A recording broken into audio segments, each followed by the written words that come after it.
Hello and welcome. I'm Councillor Danielle Lind and welcome to the Children and Young People Scrutiny Review Board this evening. First of all, I'd like to do introductions, so over to you. Thank you.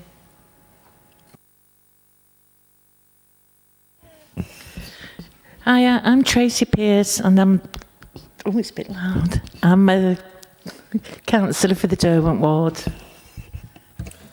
I'm Matthew Airn, I'm a councillor for Oakwood Ward. Steve Grundy, I'm Chair of Governors at Firs, I've forgotten for a second, for Firs Primary School. Chris Hulse, I'm also a Parent Governor representative. Hi, I'm Pauline Anderson, Director of Learning and Skills, DCC. Hi, I'm Councillor Kirk Course, I'm the Vice Chair of CYP. Councillor Sue Bonser, I'm the Councillor for Abbey Ward. Trying. Jo Ward, I'm Head of Service, Education and Skills. Sue-Ann Lim, Director of Early Help and Children's Social Care. Hi there, I'm Gamal Nazir, Director for Children's Commissioning. Okay, thank you everybody. Any apologies, please? Yep, we have apologies from Councillor Pandy, Councillor Hesselgrave, Andy Smith, Nikki Fenton and Tracy Churchill. Okay, no late items to be introduced by the Chair today. Declarations of interest? No declarations of interest. Item number 4 then now, minutes. Are we all happy they're a true and accurate record of the previous meeting?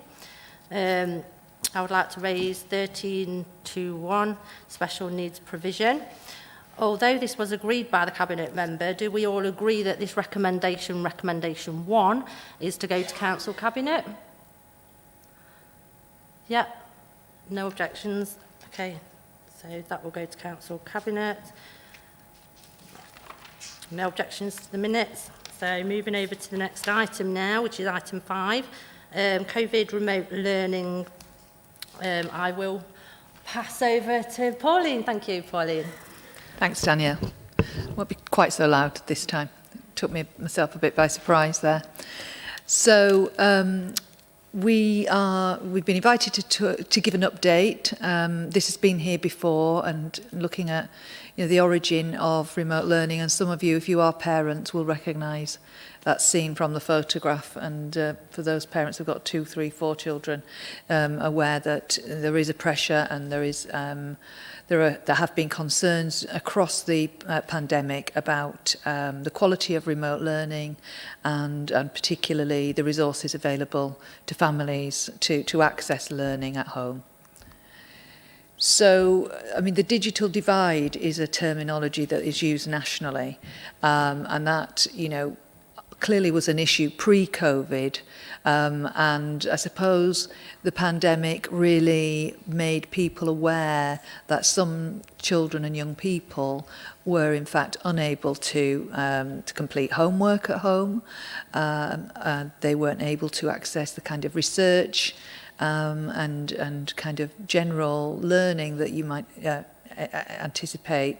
And I think, it really was, I suppose, an eye-opener and a window into family life. And of course, if you were going to look at the whole family, there would be a concern about family learning and how families, for example, pay bills, apply for jobs, etc. So it was a real concern. And sorry, the yellow box isn't easy to read, but the definition really there is about, the gap, the digital divide is about, the gap between those who have access and those who do not. So, further lockdowns came and home learning was really needed. And each time, I have to say, schools in the city did dig out as much resource as they could. They were, they were really generous. They gave what they could, but equally, they just couldn't make sure that every single family and every single child had the quality that they deserved.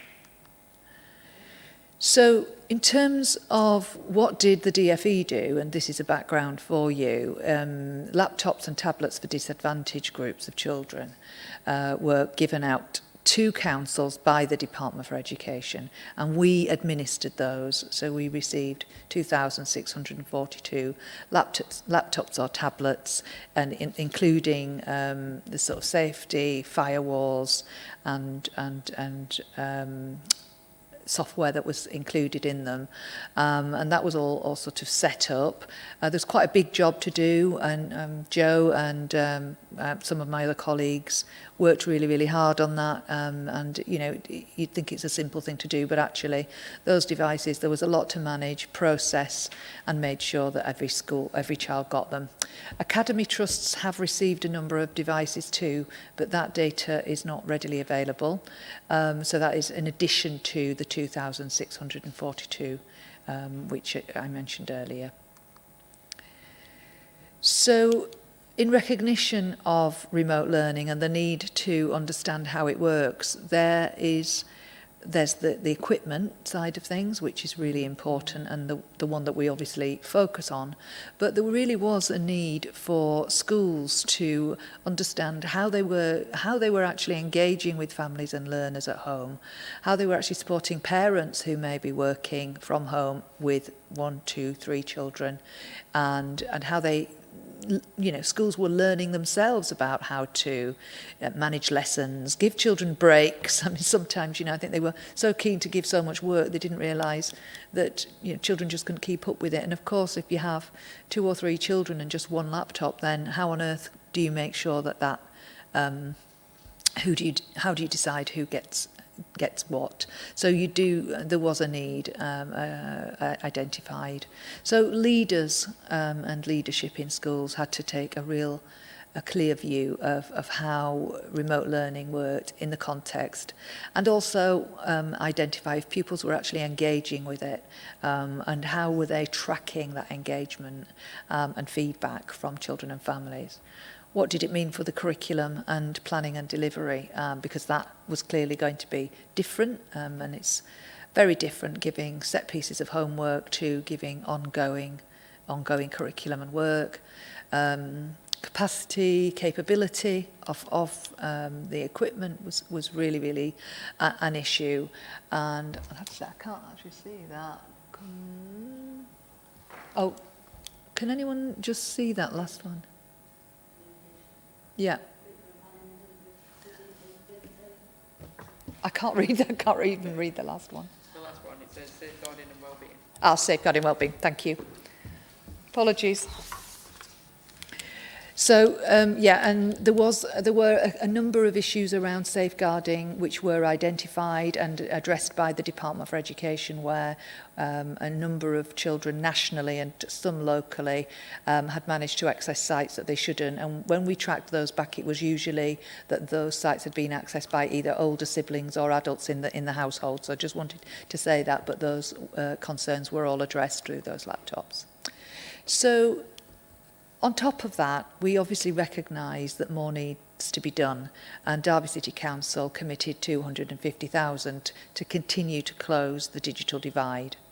And 50,000 of that we decided would be focused to support children with special needs who may need modified equipment or software, which just, you know, is not the usual mainstream, if you like, and it can be, you know, more complex and more specialist. So DFE laptops have not been provided for infant-age children, so we identified a gap there for 5 to 7-year-olds, which is Key Stage 1. So 150,000 is providing equipment for children who will remain without and are eligible for free school meals. So we've used the free school meals as a proxy indicator to identify how much each school will get, and the school themselves, knowing the children and the families, will work with them to identify exactly where the gaps are in provision. 50,000 is being overseen by the Poverty Commission to support the most needy families in Derby, and that is still with the Poverty Commission. So I'm more than happy to bring back an update on how that's going to be spent, but that was kind of reserved really to identify some of, you know, again, going into the further gaps. Because it became a national priority and a national issue, lots of people became interested in the digital divide and digital poverty. And we actually refocused E4E on working with employers to collect and distribute second-hand equipment to schools, bearing in mind it has to go through all the cleansing and safeguarding checks, which is obviously needs to happen. Rolls-Royce promoted a drive with Marketing Derby to get more devices into schools, and again some of those were recycled devices. Derby Opportunity Area, which is a Department for Education funded programme that's in its 5th year, has commissioned Derby County Community Trust to establish community hubs, and they will support remote learning and tackle digital divide. The hubs are there to help people to develop the skills. You might have the equipment, but one thing that's being found is that sometimes families don't have, or parents don't have the skills to actually help the children to the level required. So there's support there. Schools continue to loan their own equipment to families and do lots of work to support families in this area. And the New Communities team have also accessed tablets and online tuition for some families from the Roma community through a national charity. So that was another specific piece of work looking at, you know, another disadvantaged group there. So to look in further detail at the 50,000 for families of children with special educational needs, it was agreed to commission parent carers together, our parent carer forum, to do that work, and they've set out a very, very clear pathway and route for families to apply for the equipment. They're working very closely with Senkos in school, identifying family needs, clearly working with the family. They've set up a panel that will decide on the outcome so that the whole range of information will be they'll be able to decide on and make that decision very transparent. The Stone Group, which is experienced in managing the dispatch of equipment, very similar, I suppose, to organisations that the DFE put into place for their own distribution. They'll dispatch the correct equipment, again, safeguarding in place, so and you know, so that those firewalls and software is all safe. Data and information will be collected to quality assure this process. And this will be promoted through the Facebook page, through their own telephone lines, face-to-face at the office base, and actually on their website, which is currently being redeveloped. Clearly also they're part of the local offer website and Facebook, so we'll support that by contacting them. We will also do this via the Senko networks and head teacher groups. So it's just really getting that information out in as many places as possible. And applications, if people are struggling with making an application, it might be there are literacy or other access issues, they can request support from a PCT volunteer who will actually help them to apply for equipment. So there's a range of support for people all along the way, just to give as much help as possible. So thank you very much. Any questions? Thank you very much. I'll ask a couple and then I'll open up to the floor. Not all schools have a dedicated Senko. Whilst mainstream schools are required to have one by law, it's my understanding there is no such requirement for special schools, and special schools, a lot of them don't have a Senko. So will the council be supporting PCT to reach children and young people in our special and out of area schools? So it'd be every school, and clearly, because I suppose everyone's a specialist in a special school, they do many of them do have Senkos or who operate in that role, and we know who they are because we run a network for secondary Senkos. Okay, thank you. When is the SEND Commission element due to start, and will this include homeschooled children or children and young people in education other than at school? It'll include anybody who applies for it, so yeah, it's not exclusive. And it's starting already. Okay, I'll open to the floor now. Thank so you. is it Councillor Bonser? Thank you. Thanks, Chair. Given that or given to understand that the rollout of the laptops to academies was separate to that, to DCC schools, if you like, what accountability, I mean, looking at your slide 4, where you're talking about DfE guidance, January 2021, review of remote learning provision, did the academies have to report directly to the DfE at that stage, or have they reported back to the council? And just sort of leading on from that, the concern being that children in academies get a bite of the cherry as well in terms of that 250,000. Is the school free school meals provision the determining factor really across academies as well? Sorry, that's a bit jumbled up. Do you see what I can? So yeah, I do. I understand. So in the first rollout of DfE laptops, there really isn't, they were simply, I suppose, given out, and there hasn't been an accountability because the children, they were given to the children rather than to the schools. So they're the property of the child rather than of the school. So really, the school is just the kind of the conduit to that. So there isn't that level of accountability. And I do know that a number of academies have given additional equipment on top of that. So I'm aware of that. But we haven't collected that data. On the second question, yes, obviously, sorry, we wanted this to be available for all children in every school, including academies. So free school meals was the determinant rather than the nature of the school they're at. So everybody's included. Thank you. Okay, Councillor Cross. Yeah, can I just ask why the laptops were given to the children, not to the schools to then give to the children? That was a DfE decision there given out. That was the National Department for Education decision. Yeah. Thank you. Councillor Eyre? Thank you, Chair. We mentioned the PCT Commission and how we're working with them and the PCT Facebook page. Just wondered what's if anything's done to make sure that the people who need to be able to see that PCT Facebook page know that that page is there. And also whether sort of working with PCT, is that something that other authorities are doing? If other authorities got similar sort of PCTs that they're working with, just a bit of an update on that as well. Every local authority in the country has a parent carer forum, and they're funded by the Department for Education, so they're part of the statutory SEND function. So that's the first thing. As I said, they have the Facebook page, but they also have other ways. They've got an office, and they've got a telephone line, and lots of other ways. Also, a good relationship with schools through the networks to get the message out. Really, so it's not just down to the Facebook page. That wouldn't really be accessible to everybody, and we'll do everything we can to promote it across from the council as well. In terms of that additional funding, then this is a local decision that Derby City Council has taken.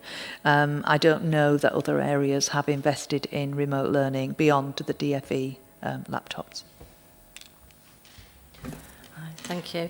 Will there be a text phone number where people can reach PCT through the so deaf people can reach PCT? Yeah, they've looked at all the different accessibility issues, and that's why they've also earmarked people to help with applications as well. And we, generally speaking, I do have a meeting with a representative from the deaf community, and also we work very closely with the Royal School for the Deaf, and so work through their networks too. But whenever you think there's a gap, if anybody notices anything, we're always happy to notice it and see if we can do anything about it. Yeah, I'm just wondering how families who don't have that internet access and need that internet access, i.e. they need remote control learning support, Yeah. are able to access the forum. If it's social media based, are you going to be working Yeah, they with do them have a on- telephone line as well as they do have the office. So, you know, we'll do everything that we can to promote it. But, you know, again, that would largely be done through the schools. So we don't, you know, necessarily write to every parent of a child with SEND. There's, you know, I mean, I know thousands it's of them. council policy that wherever we have a answerable telephone number, that we also have a text number as well. Yeah. So could the council Let me help check. They and might have. I support- might have missed that support myself. them to- They've certainly got a telephone number and to have check the text. That would be great, yeah. Yeah, thank you. Any other questions? Councillor Cuss? Sorry, I was just thinking off the top of my head on the last question about the laptops given directly to children. I know we can't dictate policies that to schools that are not governed by DCC, but just a note, maybe making sure that the schools under our remit have got the right BYOD policy, bring your own device policy, which might help them children who've got their own laptops to bring them to school and use them in classrooms. Okay, well, it's an interesting one. Yeah, I don't think we'd be probably able to force that policy on anyone that's even with maintained schools. But certainly, you know, I think my only concern, I suppose, would be a question mark about safeguarding and whether or not those are suitable devices and with suitable material on them. I'm not saying they don't, but I certainly, as an ex-head teacher myself, I'd want to be sure that they were, you know, clean devices. Yeah. Thank you. I'd also like to ask a question regarding the 5 to 7 year olds and the fact that the government hasn't funded or hasn't given. Is it a case of they haven't funded or they haven't given them laptops yet in age 5 to 7? I don't think there is in it. Yeah, I don't think. Early intervention is key, and I think there's tablets, for instance, would be hugely beneficial to our 5 to 7 year olds in the city, I'm sure.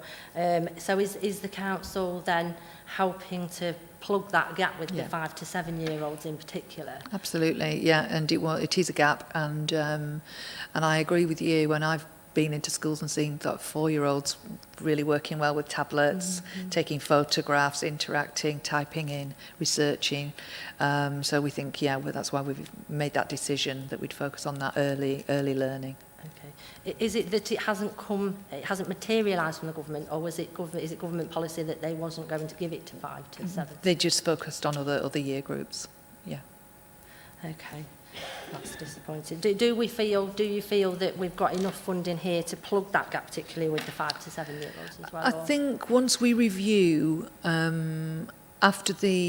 once we get all the numbers back of the children who've benefited from the latest round, it'll be interesting to get feedback from school leaders as to whether they feel there is still what the extent of the digital divide is and where we might need to focus in the future. But I think we just need to take an assessment really after that. So it'd be interesting to see what the feedback is and bring that back to another meeting. And absolutely. Is equipment provided specifically then to the child or to families? As we know, there will be some children that will be unable to use equipment, but their family might be able to do it for them. Yeah, I think it's for the family. It's for family use, and I think that's really important because it's there for teaching and learning, and I'd see that as home learning. Okay, thank you. So any more questions? No.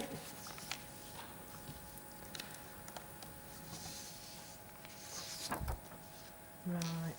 So yes, I would like to bring it back to another meeting later on and see how it's all going. Do we know when the SEND Commission element is due to start?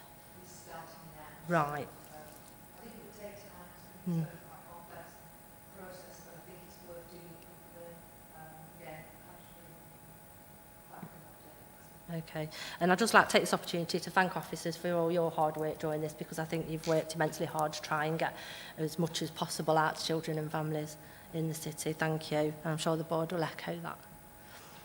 So moving on now then to recommendations, if there's no further questions. So recommendation 2.1, to consider the presentation. 2.2, to make any further comments or recommendations following discussions on the presentation received. We're all happy with that? Okay. Right. Thank you. Moving on to the next item then now. So the next item is review of holiday activities and food programme over the summer. I think that's Joe Ward who's presenting. Thank you, Joe.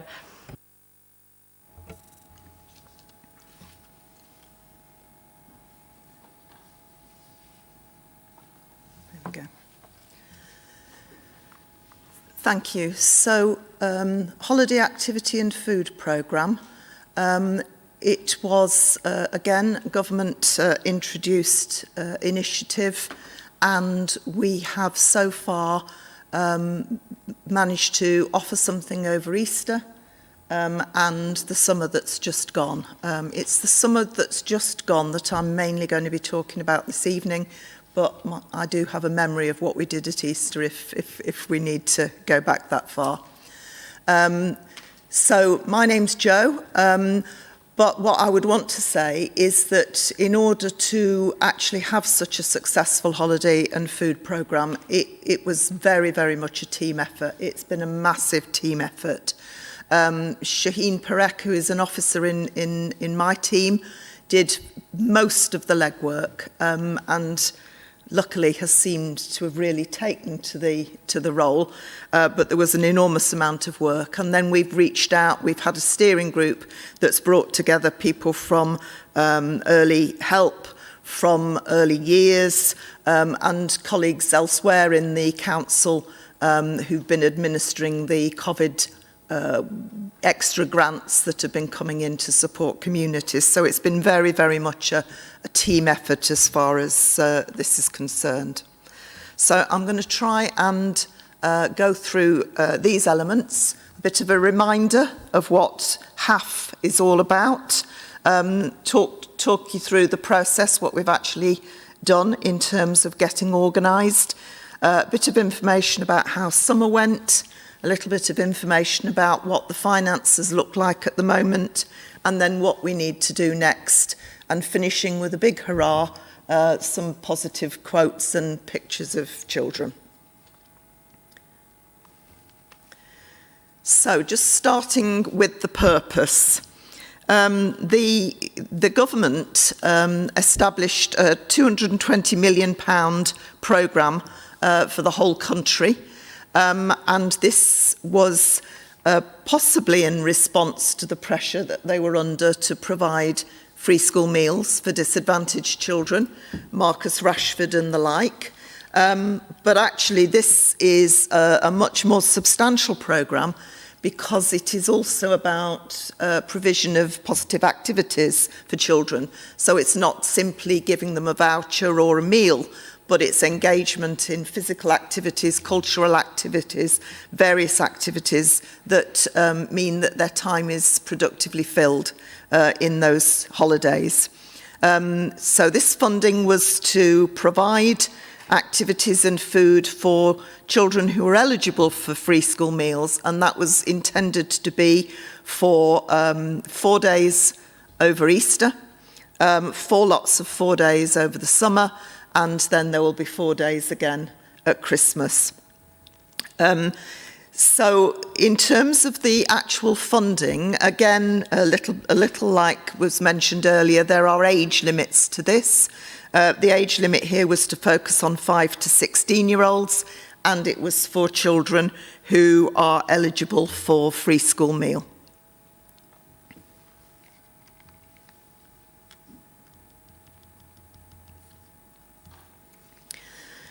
So, in terms of what we did in Derby for the summer, we actually combined 2 funding streams. And if I just sort of, if you indulge me just slightly here in terms of the amount of money, we were provided with in excess of £1 million. So I say we will be. It's coming in instalments.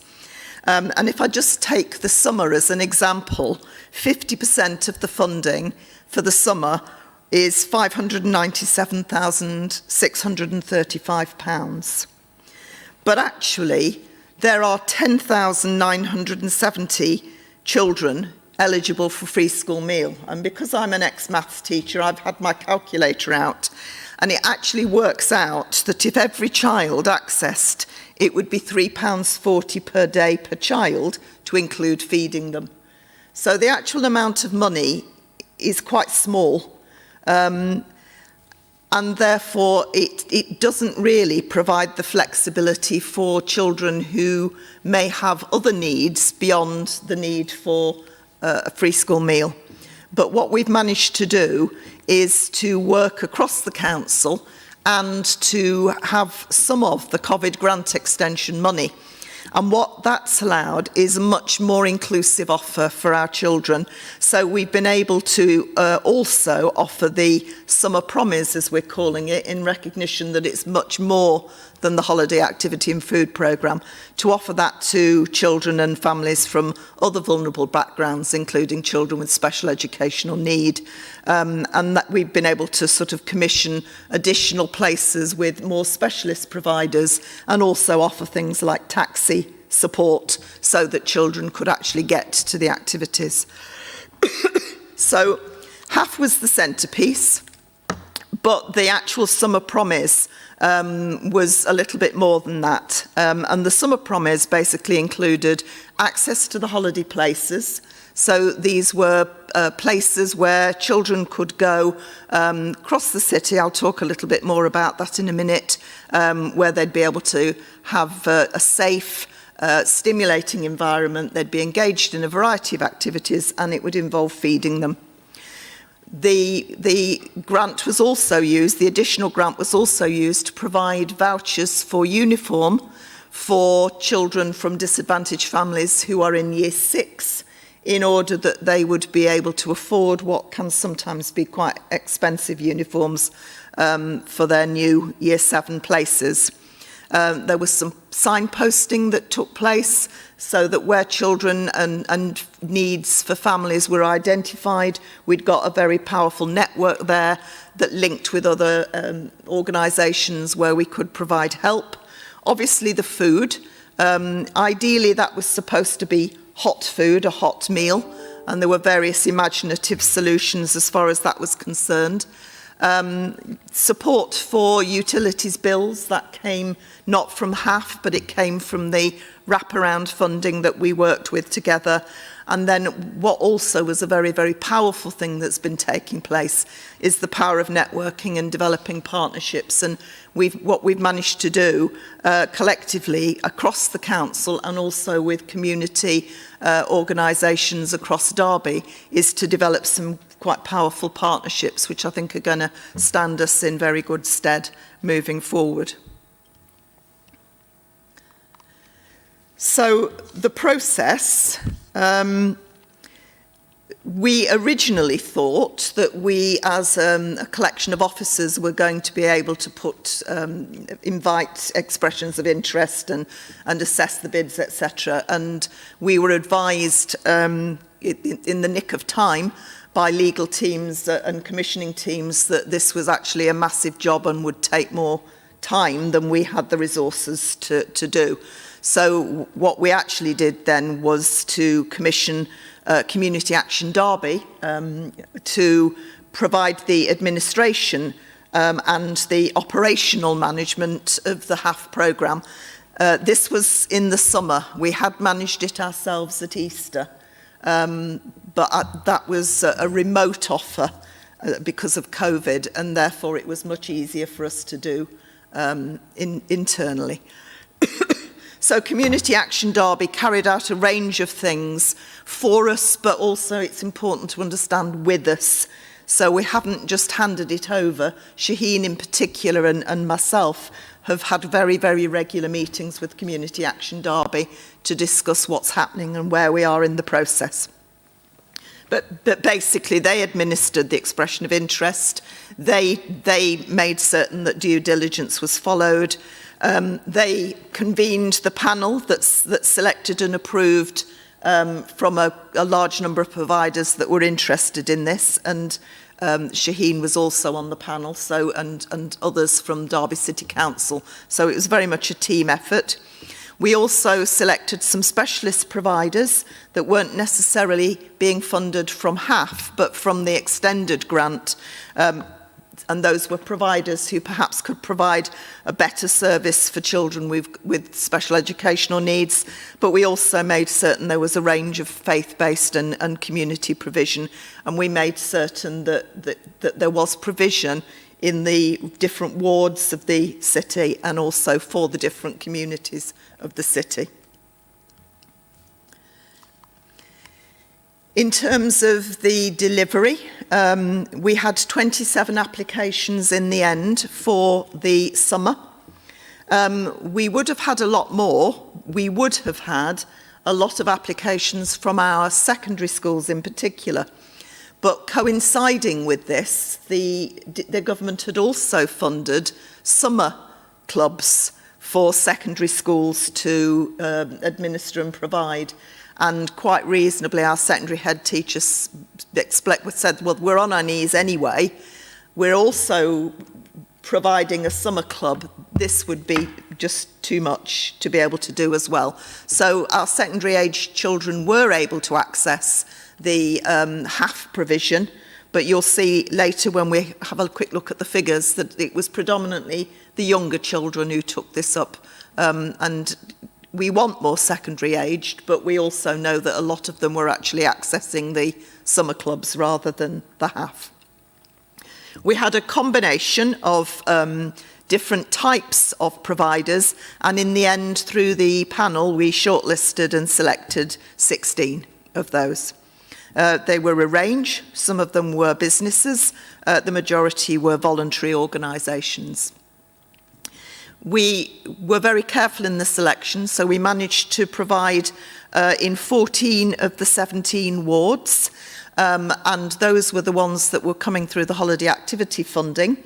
But then we also had additional coverage that we organised, and that was coming from the children's centres, so that was from existing Derby City resources. It was also coming from Derby Adult Education, again from our existing resources, and then there were library services, and in Mackworth, the Neighbourhood Partnership also put things on.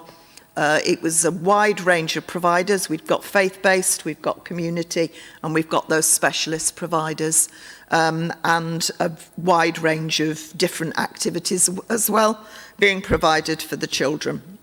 You can see there from archery to wrestling. I don't think we did anything beginning with Z, so that's probably why we finished it at W there.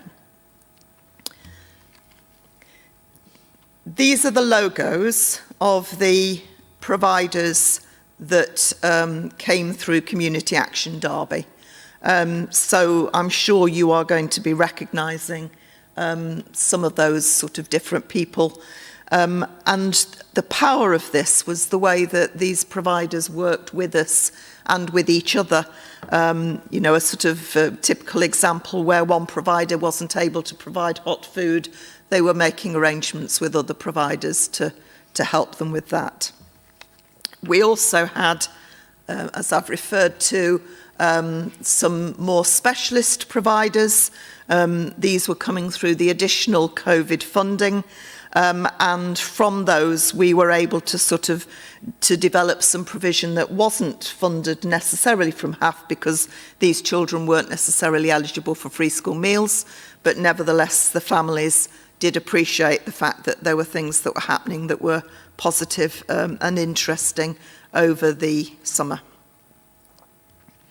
And then I mentioned that we also had some activities and provision that came from DCC resources.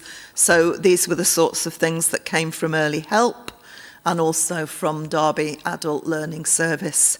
That was very much the family, the latter one, very much the family, and there were events where families were provided with vouchers to buy food, and then there was a session where they would be cooking the food. Some of that face-to-face and some of that remote.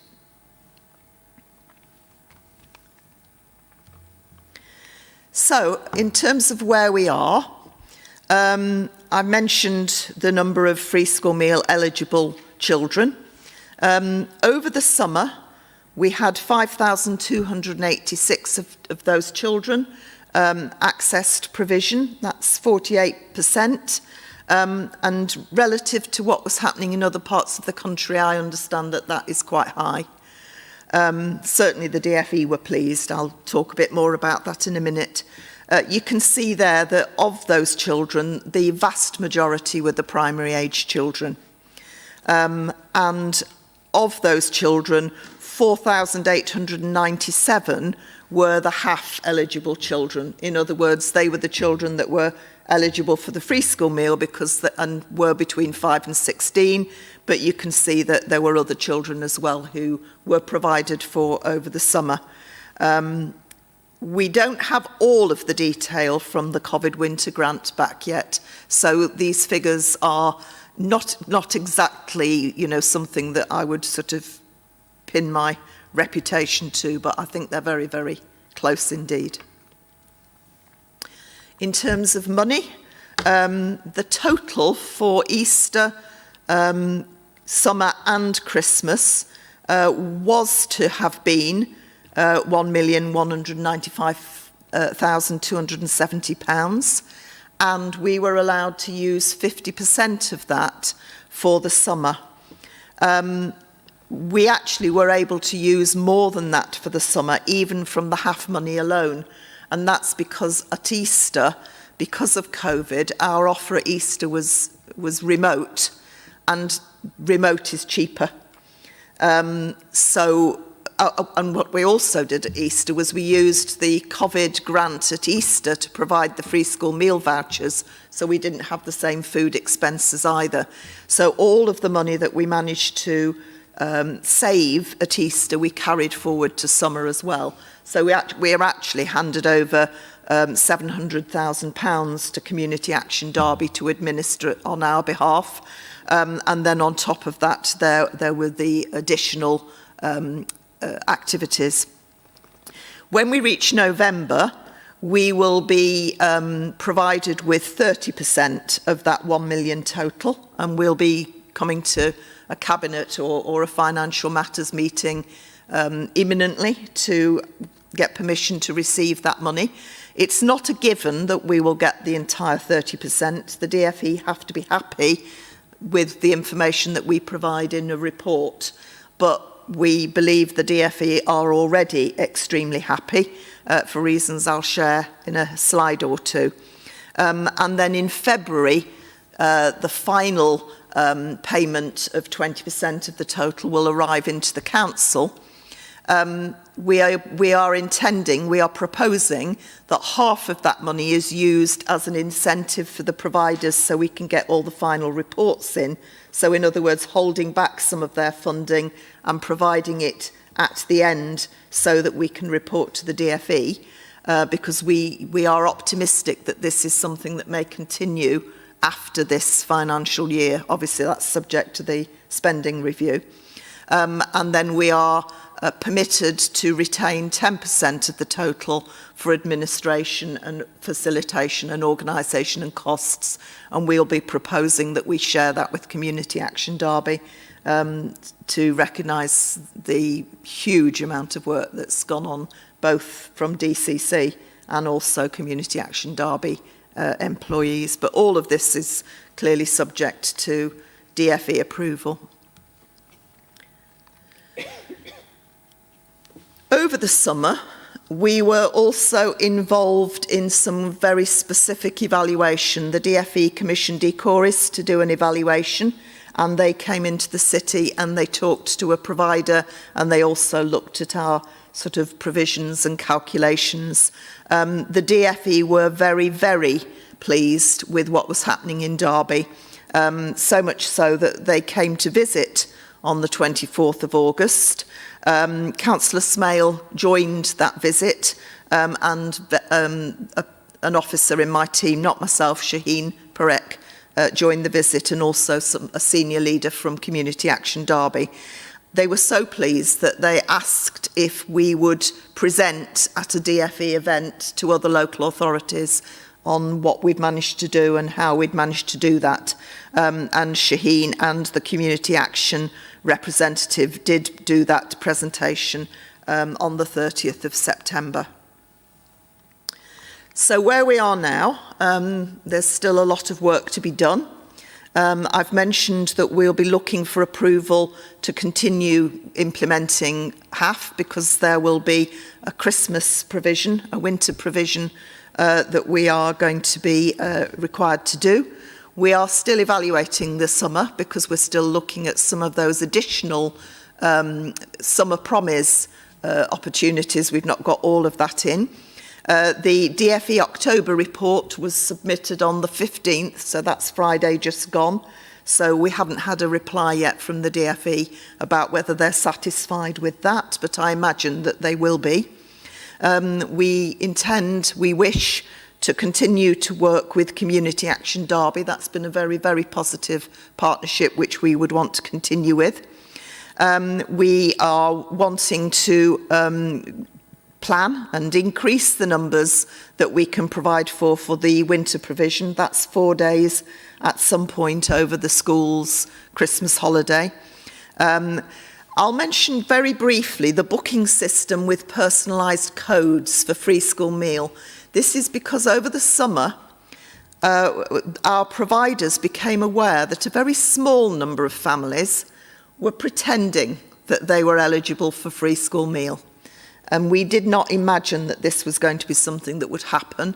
Where it became clear those families were challenged, but it made an awkwardness in the relationship between the providers and the families, which we're anxious to avoid. So we're developing a plan for how we can provide individualised codes to the families of children with free school meal, and then the family can provide the code to the provider, and that will mean that we're not compromising GDPR by publishing across Derby the names and addresses of all of our free school meal eligible families. We intend this time, because we can, to apply to the DFE for flexibility to use 15% of the funding for children who are not free school meal, and that's to try and continue that provision for children with special educational needs in particular. We also want to provide some training for our providers about special educational needs. There's considerable expertise in some providers. We want to share that. We would like to increase the secondary aged attendance, and we would like to see if we can get the secondary schools in particular offering some provision at Christmas, primaries as well. And finally, we are thinking about a contingency plan, because I'm sure you are aware that cases of COVID are rising quite dramatically across the city, particularly for school-age children, although it's now drifting into the age group of their parents. So we are thinking we need a remote offer just in case we're not in a position to do as much face-to-face provision. Finally, I promised you pictures. So here are some photos of some of the different summer experiences that the children managed to have. I went out to visit some of the providers. We all made certain that every provider was visited so that we could do some quality assurance on site of what was actually happening. And I had some lovely conversations with children. You know, so I remember one girl stuck in my mind. I said, "What have you done for the first time ever in your life in this holiday club?" And she said, "Eaten cabbage." So I hesitated. I said, "Did you enjoy it?" She says, "Oh, yes." So we've done a good thing, I think. We've done a good thing. And then we actually did, as part of our evaluation, we did actually ask our providers as well to provide us with feedback, you know, about what had happened and what they'd enjoyed, and also suggestions for how to improve it going forward, because almost all of them want to be involved going forward. So there we've got a few. I don't know if you can quite make it out, but you know, they're all lovely and they're all very, very positive. So hopefully that's what you wanted. If there are any questions, I'll do my best. Thank you very much. I don't think we can start off any questions without thanking officers, colleagues and other stakeholders very much for their contribution to this. I think they've done an immense hard work, particularly at very short notice in some cases, and you know, we couldn't ask for better really. They really have put all stops out to try and do the very best they can, particularly the stakeholders in the city, and I'm sure the councillors would like to echo that. So I will open up to the floor for any questions. Any questions? Councillor Bonser. Yeah, just a couple of questions, just on the stats, Joe, if that's okay. You were showing that 14 wards had things happening in them. Do you have any evidence to show that the children who attended in those wards were from those wards, or were they coming in from elsewhere? Have you got? I haven't got that evidence, but I do know that. So, for example, I do know that for Alistry, we put provision in Alistry, but actually the take up from Alistry was not great, and that's something that I think we will think about sort of for the winter provision. But I can't give you the actual figures because we didn't take the names and addresses of the children. Sorry, and just following on from that, it shows half attendees at 4897, which is impressive. Is that 4,897 incidents of attendance, or is it 4897 children who accessed right, at least once? It's 4897 children, right, but it does not imply that they attended every single day. Okay, thank you. And one of the things which some providers found irritating was families booking a place and then deciding they'll do something else on the day. But we do know that that's the number of children who accessed some or all of what was offered. At least once, yeah. There was also some club hopping as well, because the providers didn't all provide on the same days or the same weeks. There were some very canny families who worked out that they could actually get a little bit extra, but we're confident that that's taken account for in that 4.8 figure. Yeah. Thank you. Thank you. Thank you. Is it Graham? Graham, please. Could I ask why 3 of the wards didn't participate, and was it because there was no requirement? And is there anything we could do to make it 100% participation? It came down to the providers and where the providers were based, right. And where the need was. But for those 3 wards that didn't have anything within the ward, there was something nearby, which was a more universal thing, right, that they were able. So it wasn't that they couldn't do anything. It's just it wasn't physically sited in that ward. I see. Okay, thank you. Any more questions? No, I'll raise a question then. I've been informed that voucher codes for help towards the cost of food was only for children attending a Derby City school and in receipt of a benefits-related free school meal. We are aware of many vulnerable, disadvantaged children placed out of area and, in some circumstances, children and young people with SEND, due to that being their nearest suitable school that can meet their needs, as we don't have appropriate provision in the city. How are the council ensuring equality for these children who also may be in receipt of free school meals or entitled to free school meals? Are their families receiving vouchers?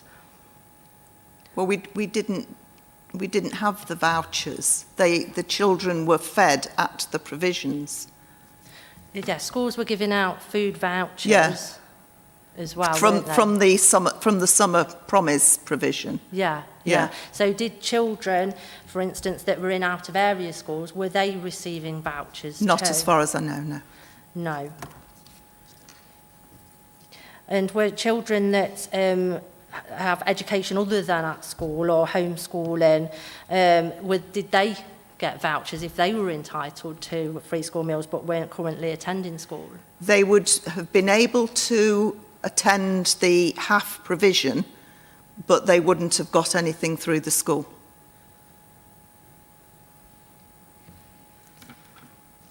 Okay.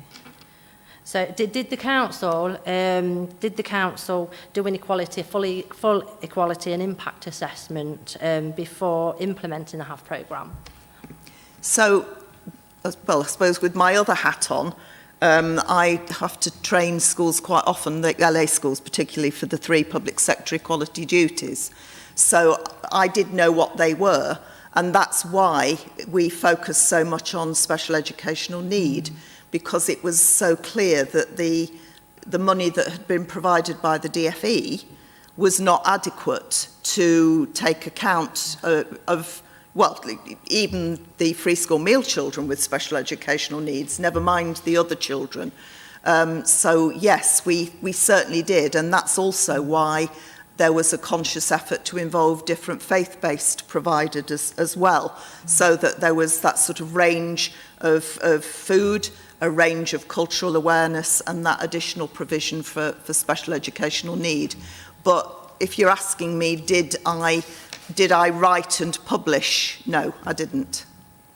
Okay. I think the concern has to be there that there is that gap in equality, that there are children and young people that are attending city schools that are receiving free school meal vouchers. They're receiving voucher codes and receiving vouchers for help with food, when actually there are also vulnerable, disadvantaged children who unfortunately, maybe through no fault of their own or the parents, their placements may have broken down, so they have no school placement, or they're receiving education otherwise than at school, or they're homeschooling, and there seems to be that disparity that they're not receiving these vouchers. It would be good if we could, if something more could be done to have a look into that area and say, okay, what can we do come for December, in preparation for December, to try and include and make it available to as many of these families as possible, because they're very much not seen and not heard and kind of under the radar sort of thing. And we really need to be reaching these vulnerable, disadvantaged families to ensure that they're also getting that much needed support. I do have one other question as well. Have interpreters... Sorry, yes, Pauline.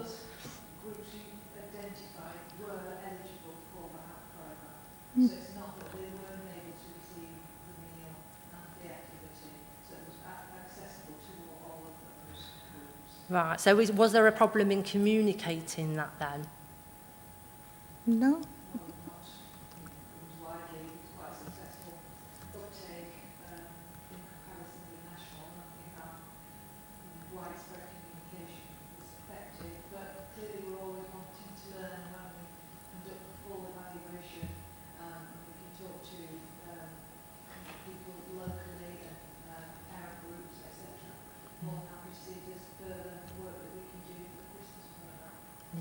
Absolutely. And I think you've answered the questions that I was concerned with regarding the transport and ensuring that transport was available for those children and people that needed that. So that's really good to hear that that was put into place. Do we know what the take-up was on that? Was it? No. I haven't tried to find that out, because the evaluation that we've done is the evaluation for the DFE. Yeah. That wasn't a question on the DFE evaluation, because that's not something they thought about when they were putting this out. Have interpreters been provided to enable access to the programme? I believe so. Do we know? Yeah, I think there's two things. We had the specialist providers, but then there were some of our regular providers who, when they realised that they'd got however many children with special educational need, they reached out. So some of those actually were given some additional funding in recognition of what was needed. Sometimes it was an extra member of staff, for example. Yeah. Did the council publish a signed video to promote the Summer Promise? It was on the website. It was well publicised, yeah. And it went to all schools through the bulletin and through the circular as well. Yeah, well, was there a signed video? Because I believe there was going to be one. Was there a signed video? I don't know. I don't know. I don't know. I didn't. I don't know if I saw it. Right, okay, so any further questions? Councillor Eyre. Thank you, Chair. Just bringing it back to the short session with the DFE childcare that we mentioned. I think it's absolutely fantastic, really, that we've gone above and beyond the sort of just the food provision that was talked about to include the activities as well. And this obviously wasn't just throwing a football to people and saying to kids and saying just play football and that kind of thing. It was, from what I've heard back, it was arts, it was drama, it was sports, it was cooking, it was gardening, it was all those kind of things. So, just wondering really what the feedback was from the DFE in response to the short session that was provided.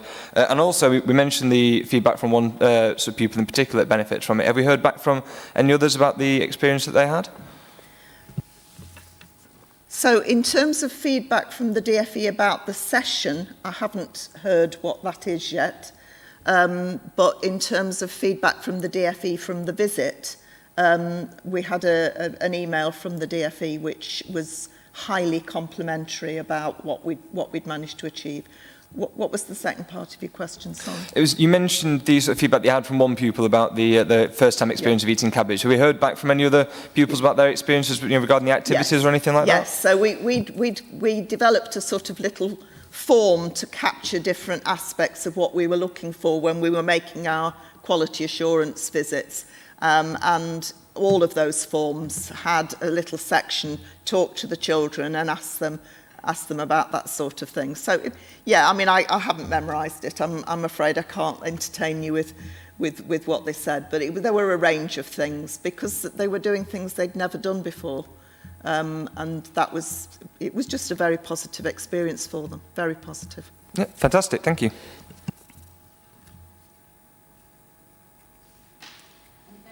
Any further questions? No, so moving over to the recommendations now then. 2.1, 2.2, to consider the presentation, to make any further comment or recommendation following discussions on the presentation received. I'd like to put forward the following recommendation, and that's that to Council Cabinet to agree to hold a full equality and impact assessment before and to inform the next instalment of the HAF programme. Yeah, are we all happy with that? Anybody disagree? No, nobody disagree, so we all agree with that then. Item is resolved. Thank you. Councillor Lynn, may I ask a question? Is there a Derby City pro forma for that, or would you like me to use my own approach with the 3 public sector equality duties? I think there's a pro forma, yeah, because it's normally council policy to do a full equality and impact assessment on any such initiative, so there will be a pro forma. Thank you. Thank you.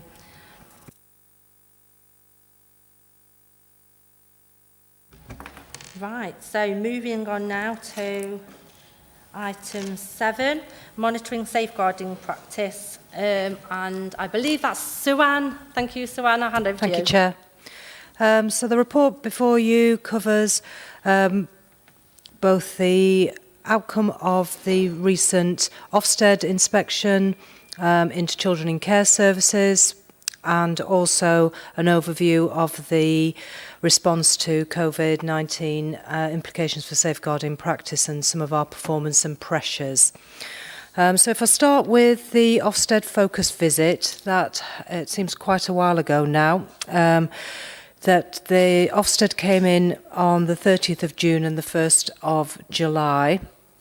It wasn't a judgment inspection, and the last judgment inspection that Ofsted made to Derby was in 2017, where services were judged to be good.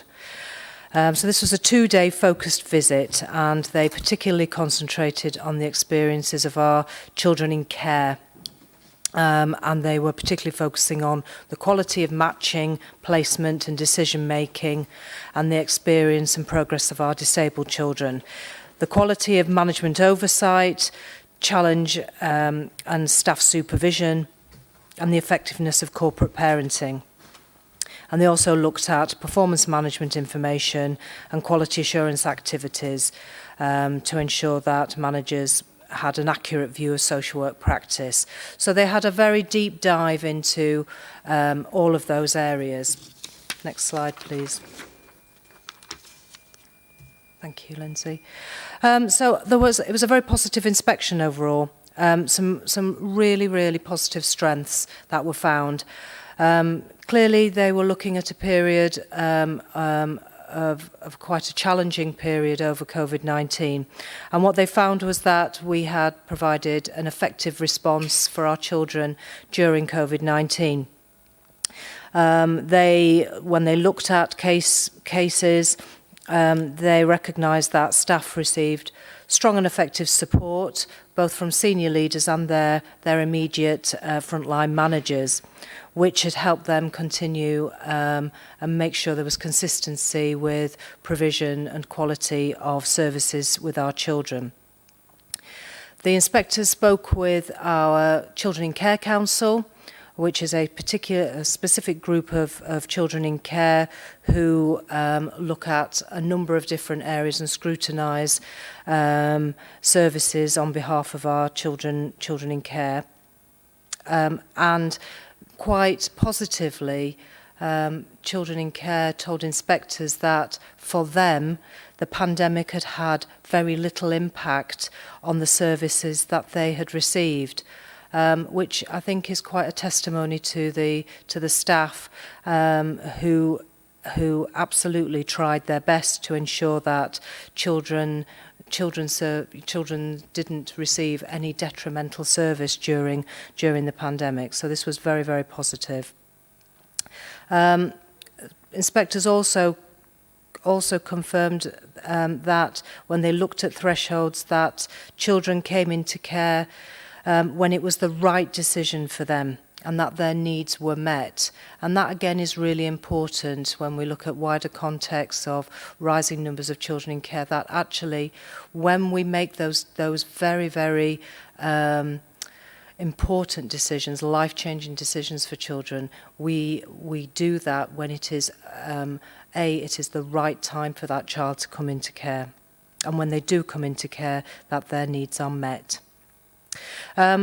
Ofsted also found, because we have statutory visiting requirements, they found that most children in care benefited from regular visits by their social workers, including those that were within our integrated disabled children's service, so that was positive, but we also monitor that carefully anyway, and the performances later on in the report.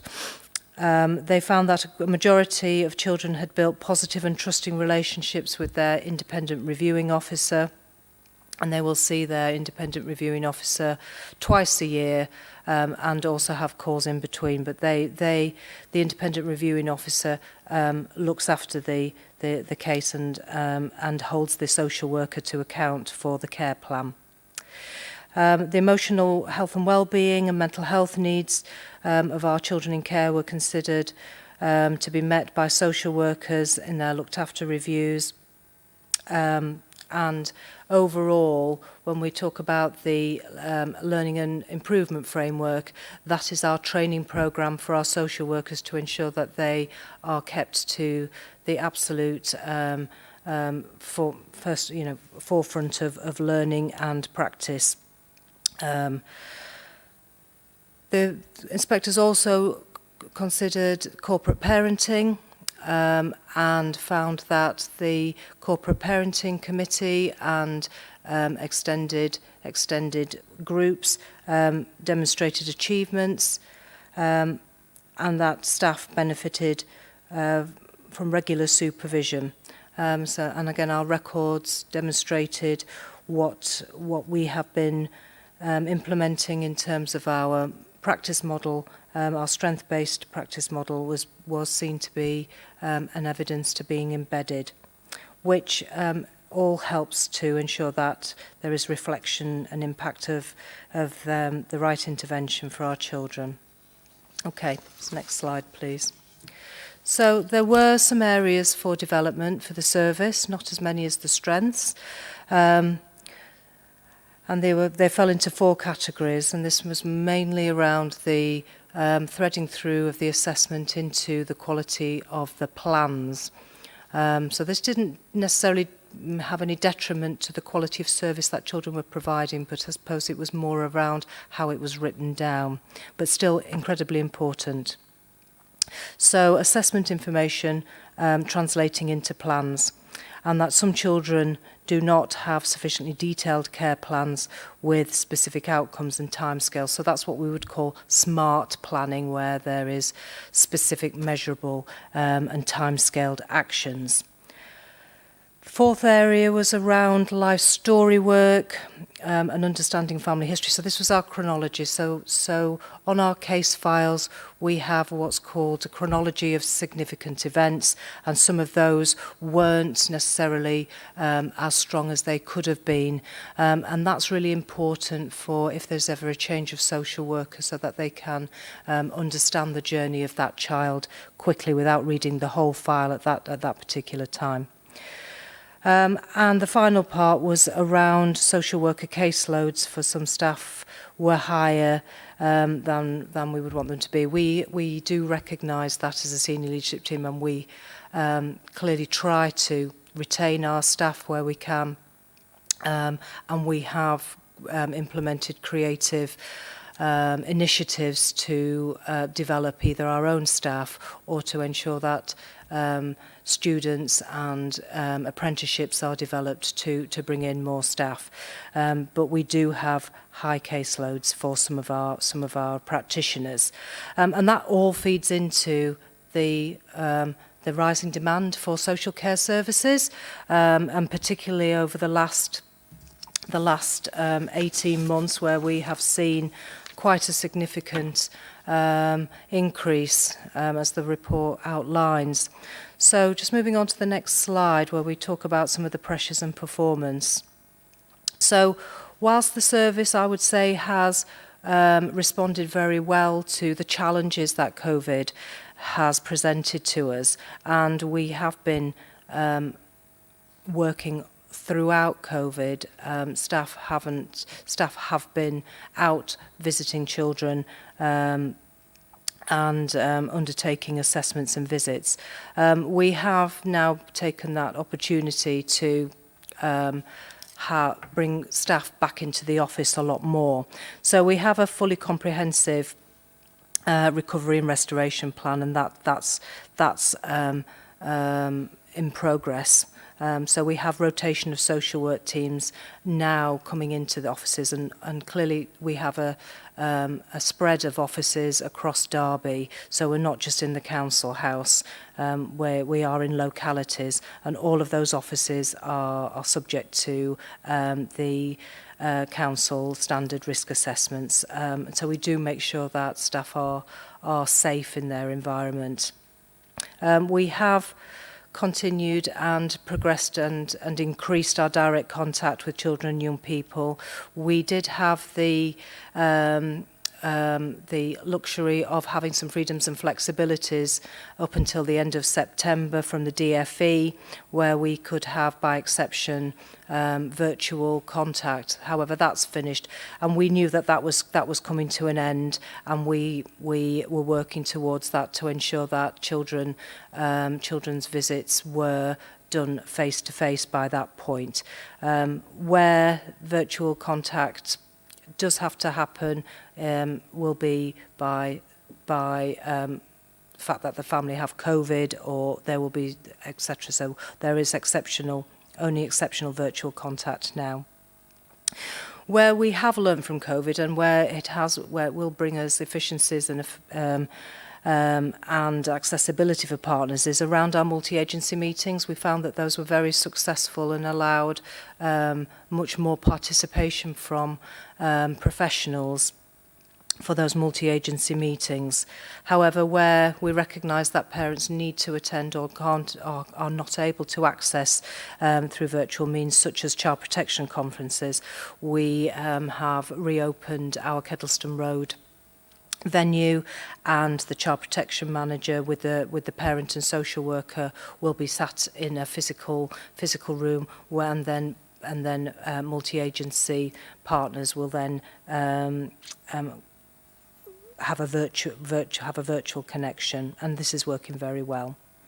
As outlined in 4.8 of the report, you will see that we have had quite a significant increase in referrals, and particularly from March this year. And I think whilst it's gradually been increasing, we're now seeing quite a significant increase in those initial contacts. So if I move back to the report and refer you to the table, that in terms of those initial referrals coming in, we're seeing quite a significant increase. First of all, from 50%, 60%, 30%, etc., which has been quite a significant amount for us to assess whether or not those need to continue to assessment. And quite remarkably, on the following page, if we look at our 6-month average performance around our statutory visiting, we are still maintaining a really high level of contact as we are required to do. So our children in care visits, 91% are done within timescale. Children in care reviews, 99% over a 6-month average are completed. Child protection visits, 81% on average, etc., etc. So we are still absolutely got a tight grip on making sure that we're fulfilling our statutory obligations. However, it is not without impact for our staff. So recently we are now seeing a heightened sickness levels, and therefore we have seen a heightened level of requirement to have agency staffing. We were in a really great position pre-COVID, where we had reduced our agency staffing from about 30 down to about 10. But I think this is all part and parcel of the impact of COVID and for the foreseeable future. So we have currently 22 agency social workers in comparison to the 13 that we had previously.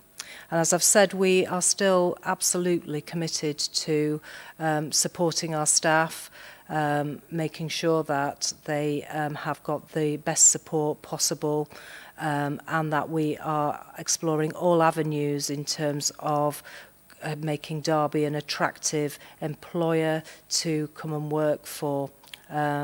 We have various schemes that allow our own staff who are unqualified to step up into social work. We have connections with our local universities and take on students from those universities, and we've also developed apprenticeships as well. So there's a number of those that are going through.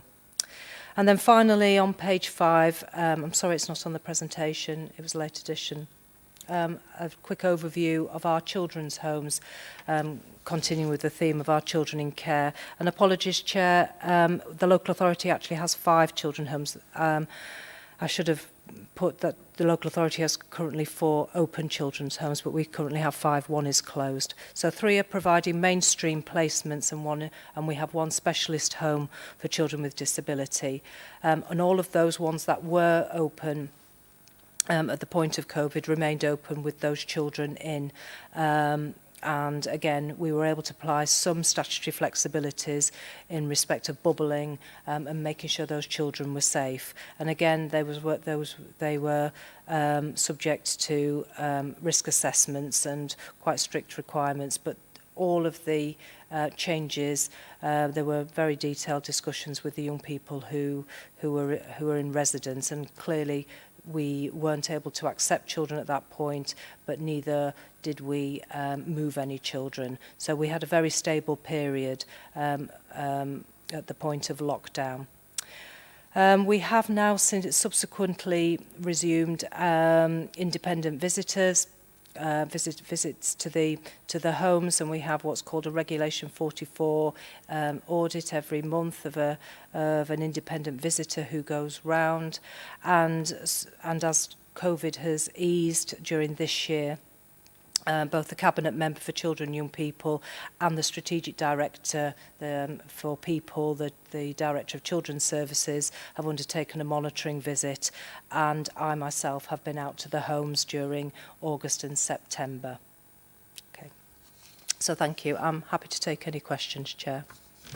Thank you, Swan. Any questions? Thank you. Can I just ask on the sort of data around contacts for the service? You give us dates for 2020 and 2021. I just wondered, what's the sort of slightly longer term trend? Is 2021 going back to sort of pre-COVID levels, or actually is there an increase over and above what was happening before COVID?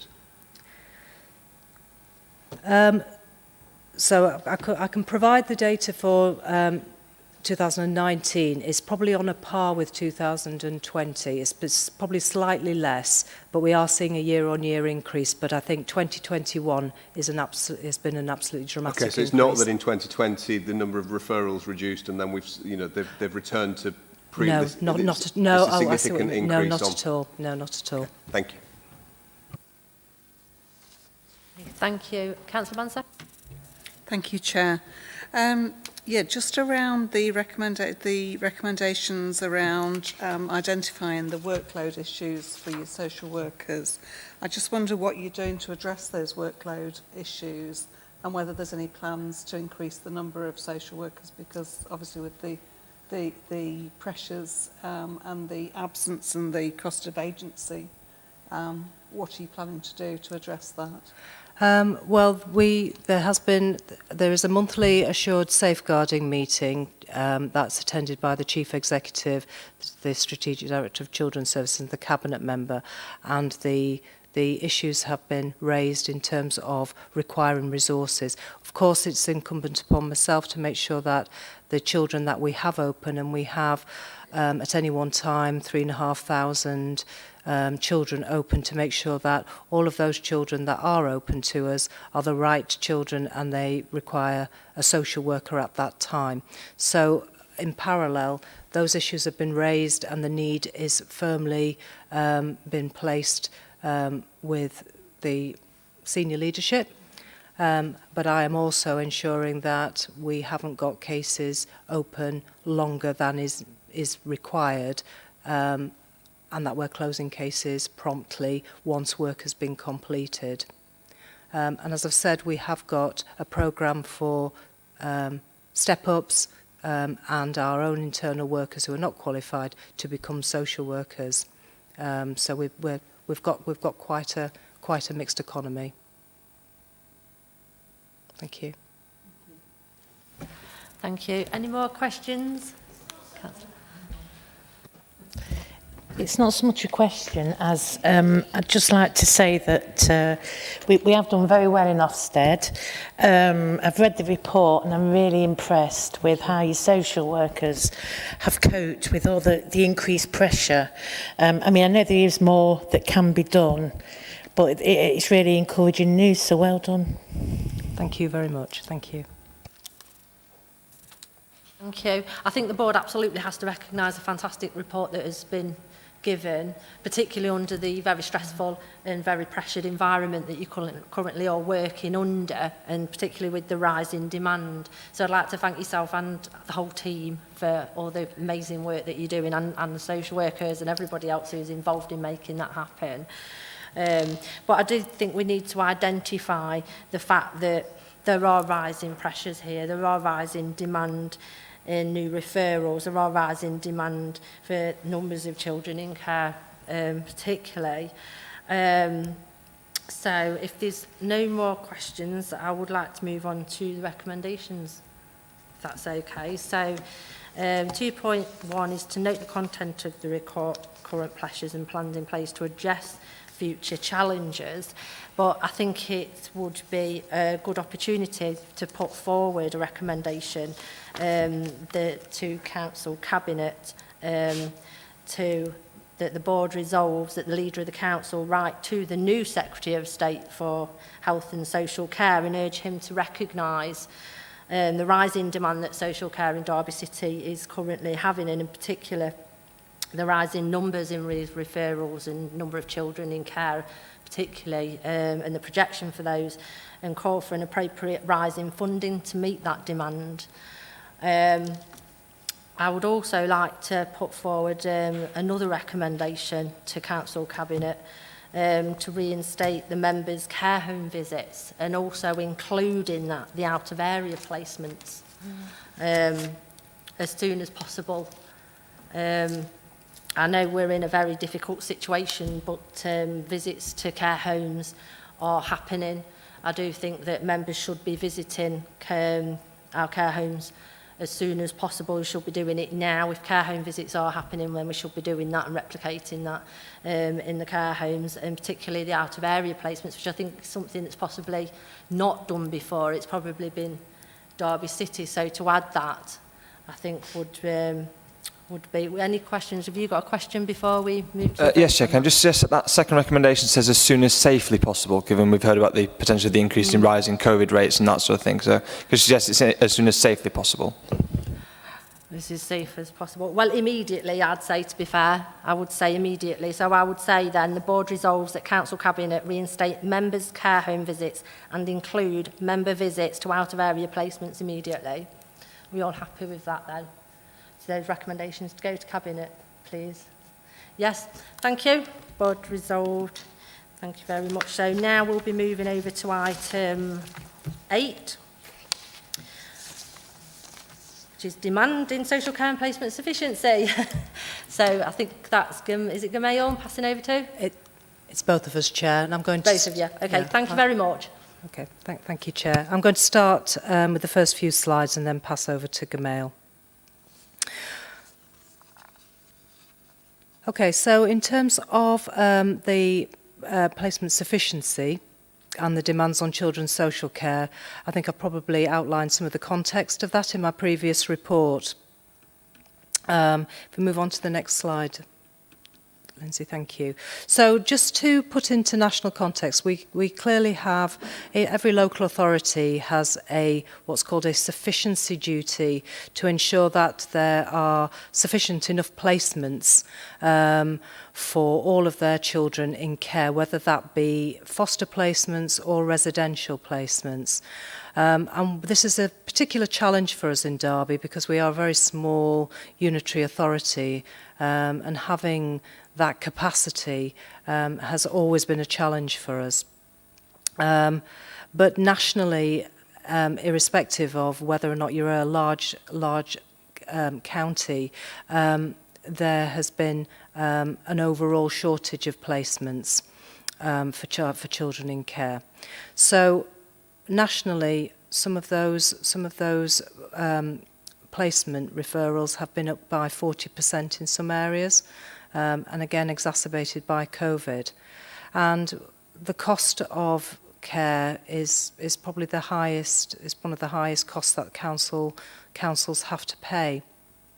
And residential care particularly is expensive.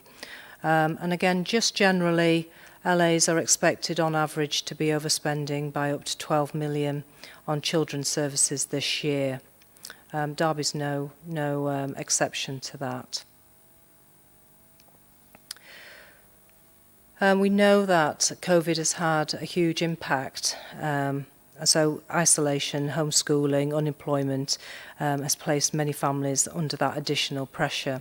And these are some of the reasons why we are seeing some of those entries into care. We are very, very robust in terms of making sure that only the right children come into care. And I think we have outlined that our thresholds are correct, and Ofsted have come in and externally scrutinised those. But overall, the Directors of Children's Association is really concerned around the placement sufficiency. You know, they see this as deeply worrying and financially problematic for local authorities. It's incredibly costly. And they are recommending, as part of the care review that's currently being undertaken by Josh McAllister, a cap on those private provider fees, because we can pay huge amounts of money for one particular child. And actually going back to that premise of early intervention and prevention, and making sure that there is sufficient enough local placements available, so that children are located within their local communities. we have quite a significant number of young people who, through lack of sufficiency and opportunity in Derby, that are living out of area or outside the 20 mile radius, which we do strive constantly to address. Let's move on to the next slide. So the local context for children's social care. As I've said, we've had significant implications. When COVID hit, we weren't able to move any children, so where children were placed, they had to remain right up until I think movement started and was able to move around about December time. So we had significant issues around finding placements, and then if children needed to move, we were unable to move them. We have very high numbers of children in care, and these numbers are likely to remain within the 650-700 range, and within the report there's our forecasted future demand curve, which is only going upwards. And whilst we have got a number of initiatives that do try and mitigate against this, we are not alone. We are not alone. Derby is no different to any other local authority that is seeing an increase. This is not just about increasing in admissions to care over the last 18 months and beyond, but actually the reality is that children will actually stay in care longer. We're seeing that on average it's probably between about 6 months to a year longer on average. For some children it's less, for some children it's more. And again, we've had a significant backlog of cases during the family proceedings court. Again, during COVID, this is now cases are moving through now as services are becoming more agile. However, the knock-on effect for some of those children getting to their forever home has been quite significant. Again, we've had a significant number of foster carers that have been unable to take additional children because they were shielding. And actually, we implemented what was called staying put, so that children stayed beyond their 18th birthday, and that's well within the policy. And some children are still there in those placements. So we continue to work on demand management because this is a constant activity. We constantly are reviewing our own capabilities, our own in-house resources, and we are constantly looking to build the right types of placements in-house. We have undertaken reviews of the processes to make sure that it's as streamlined as possible, so that children are not waiting unnecessarily for placements to occur. We have developed, as you'll be aware, and reports have been here, around our corporate fostering commitment, that the whole council have prioritised fostering, and that is showing great progress. And we've also invested in a regional social impact bond, again, to try and make sure that we are in control of the market and to have some control of the recruitment of foster carers. And each of those work streams has its own key milestones and progress. So the next slide just refers to the forecast numbers. Lindsay. So just as I refers to those forecasted numbers, which I believe this is in the public domain, but shows quite a steep increase in projected children in care over the next 3 or 4 years. So there is a real priority for us to ensure that there are sufficient placements when we're in competition with other local authorities. Final slide from me then outlines some of the demand management initiatives that we've implemented over the last 18 months, 12 months. I'm a very firm believer of prevention is better than cure. We have restructured our early help service to create what's called a Staying Together team, which is acutely targeting those families who are on the edge of care.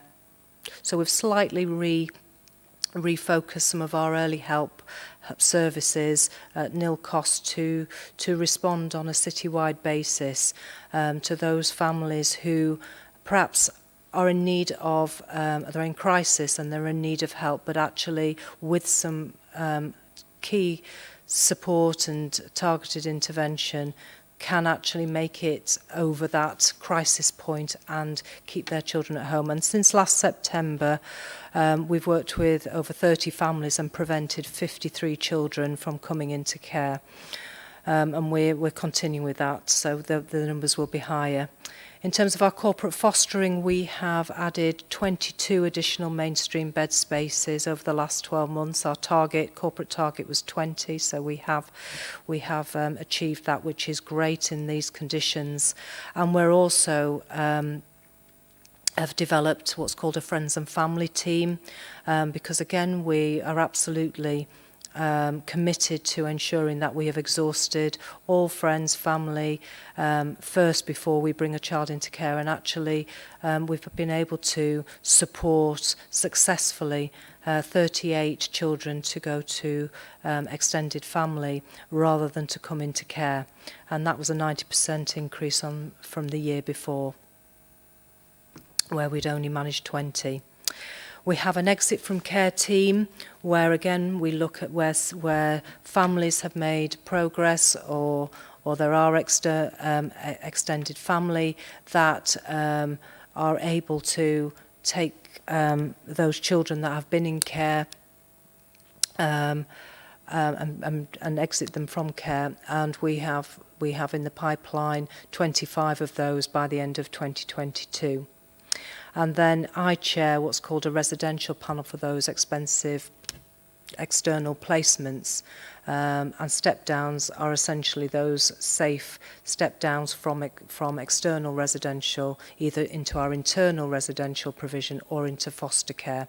And there's been 16 of those since last July, again, which is a quite significant amount of children that's either brought back to Derby or placed into more appropriate accommodation. Okay, I'm going to hand over to Gamal at this point. Thank you. Thank you, Chair. So from a commissioning perspective, Swan and I work very closely in terms of placements and sufficiency of provision. So 5 kind of areas of work underway at the moment around our children's sufficiency and accommodation strategy to try and look and grapple with increasing provision. 2 around looking at developments around smaller cluster homes and supported accommodation for unaccompanied asylum seekers.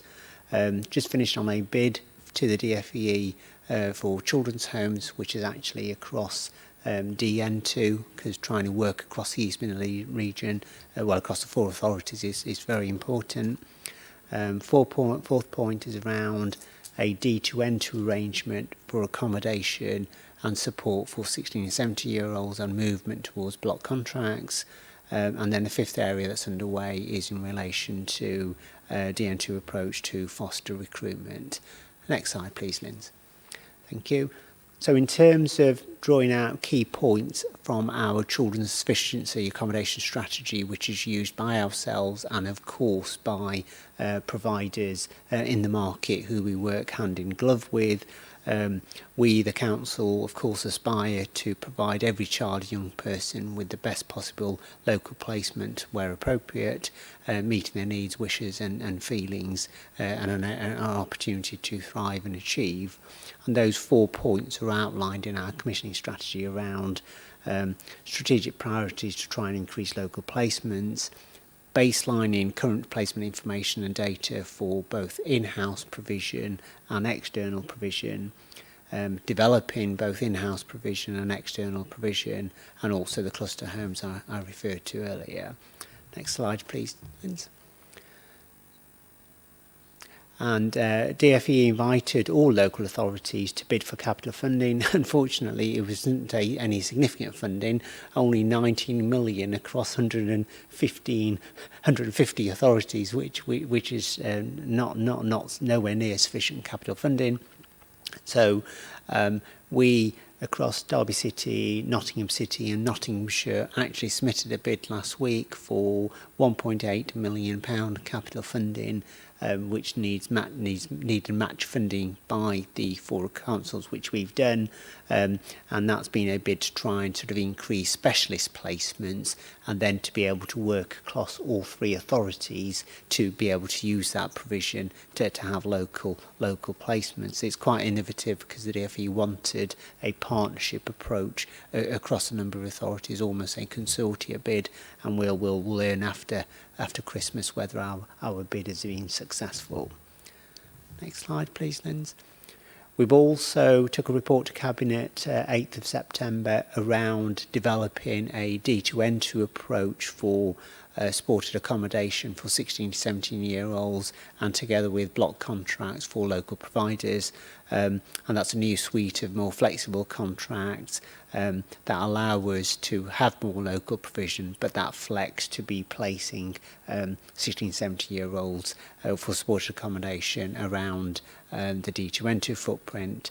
And the implementation of both a City Council block contract and a D2N2 is January 22 and June 22. Next slide, please, Linz. And in terms of the final slide, the other area of work that Swan and I are working closely across D2N2 is to try and move towards a more consistent approach to foster recruitment. How could we work more collaboratively across the 4 authority? And we're scoping at the moment to establish a D2N2 approach to foster recruitment, which is similar to what was developed some years ago around a regional adoption agency, trying to move towards a single branding, and because it's similar to the arrangements we currently have on children care placements for D2N2, so it's quite a mature kind of partnership we have across the 4 authorities, and this will then allow us to work more effectively and perhaps compete somewhat with independent fostering agencies where their costs are much higher, but certainly kind of feedback from foster carers is around the support mechanism, training and development, and other support that foster carers have perhaps from local authorities working across all 4. And those sub-bullet points underneath are the sorts of things that we're scoping at the moment, Chair. So in summary, as Swan's outlined, and I think that sort of line graph bar chart outlines the pressures, how it's shifted number of kids in care, around 400, 450 in 2016, and our forecast kind of up to kind of 750 in the next 3 or 4 years. And Chair, I guess Swan and I would totally agree with the recommendation that you've suggested, applying national pressure, that all authorities are struggling with pressures on families and increase in demands of social care and children coming into care, and how we're grappling with that with some innovative approaches and partnership approaches across authorities, working closely with external providers together with in-house provision, and it's only that sort of hybrid model in order to work our way through the pressure. Happy to pause there, Chair, happy to take any questions. Thank you, and again, thank you for such a detailed presentation. I think you're all working tremendously under the current pressures, and I'm sure the whole board will agree that as well. Is there any questions? Questions from the board? Councillor Bonser. Yes, I'd just be interested to know, of the 650 or so children currently in foster provision, what proportion are in-house and what proportion are in private fostering arrangements, and whether you consider the in-house recruitment drive successful. Particularly, one of the points that you've raised there, benchmarking of the offer to carers, you know, whether you think the offer that's been made by from the in-house is adequate to attract foster carers. Thank you. I'm just getting the details up. I can find. Bear with me.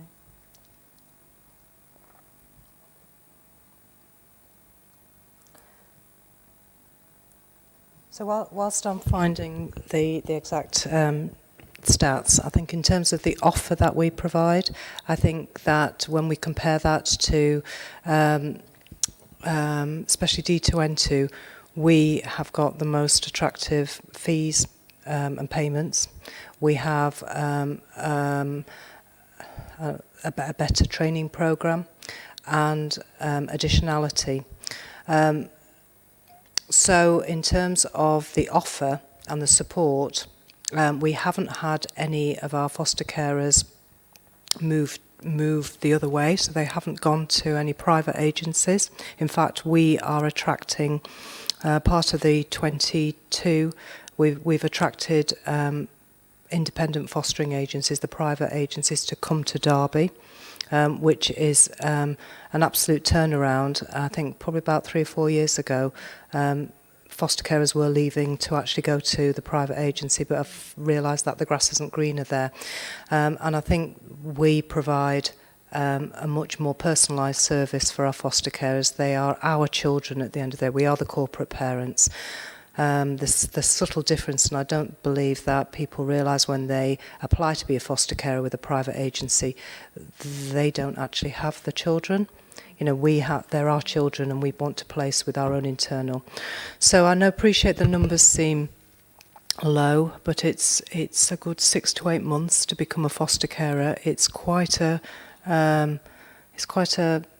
responsibility to actually make that decision. And lots of checks are done, as you would expect to be done, because we're placing children with them. But we do have a really good retention rate, and usually foster carers that leave, it's because they are in their sort of 60s and 70s and they are retiring, but we do keep our foster carers. Yes, we would love more, and I think the plans that Gamal outlined to work with other local authorities won't detract from our recruitment, but it will enable us to add and enhance, to have that shop window, as it were, of a local authority, foster for your local authority, and then within that, then they will be directed to particular local authorities. So I do think that is working very well. Sorry,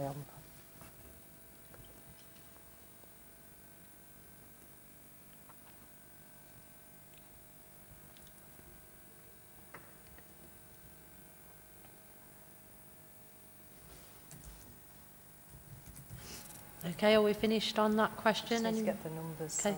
Sorry. I think it's around 80. I think it's around 80-20.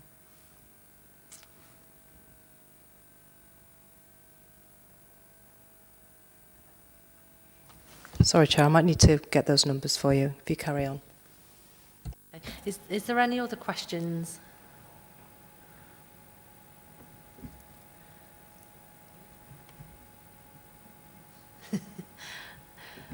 No other questions. I think what seems to keep jumping out here is this huge demand that we're seeing, and it worries me, and I think it should worry everybody else, and I think we need to be proactive in ensuring that there is pressure on the government on that, especially.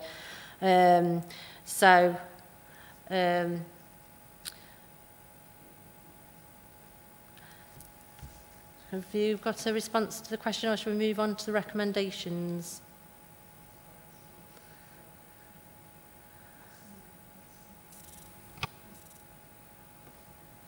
Shall we deal with the recommendations and then come back to it, or? Chair, might be easier to deal with the recommendations and perhaps we can come back with the stats. Right, okay, so if we move to the recommendations on that 2.1 projects underway to reduce demand on social care and increase efficiency of placements through new and innovative approaches. I think we've all noted that. We've also recognised that there is a huge demand and that we all need to be proactive. So I would like to put a similar resolution forward as we did on the previous item, but perhaps this time we could resolved to ask Council Cabinet for the Cabinet Member of Children and Young People to write to the new Secretary of State for Health and Social Care and urge him to recognise the rising demand in social care in Derby and call for an appropriate rise in funding to meet that demand also. I think that would be good for the leader and the Cabinet Member to both be putting on that pressure, particularly as we've got a new Health and Social Care Secretary of State recently. So it's a new person, so it's the ideal opportunity for Cabinet members and the leader to be rising the issues we have here in Derby, and I hope that recommendation is taken. So that recommendation, if agreed by all, do we all agree that? Yeah, put forward to Council Cabinet? Yes, thank you, Lindsay. So, shall we go back to that question or...? No. Okay, so we'll move on then. I'm sure Sue Ann will be able to answer you privately. I'll send you. Thank you very much. Right, so moving on now to item 9, which is the special needs provision recommendation to audit and governance. Now, audit and governance requested clarification. I have given a written explanation as the proposer of the recommendation, which is included in your meeting packs. I trust you have all read it. Would anybody like to add any further clarification? No? Chair. It's not so much clarification, it's more a question for yourself as chair, really. I mean, having read through Appendix 3B, I'm still at a loss as to what really the point is in sending it to audit. We know from the discussion last time that's not up for discussion. That has been passed, so the resolution has been carried. We're not discussing it being passed over to audit. That is not discussion today. Today is for clarification purposes only. Thank you. So if there's no further clarification, right, okay, moving on then. So item 10. Work programme and topic review. Are we all happy with that? Is there anything anybody would like adding?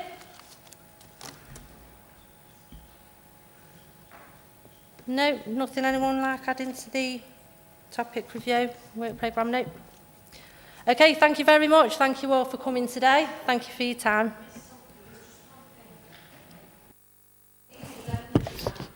Has it ended?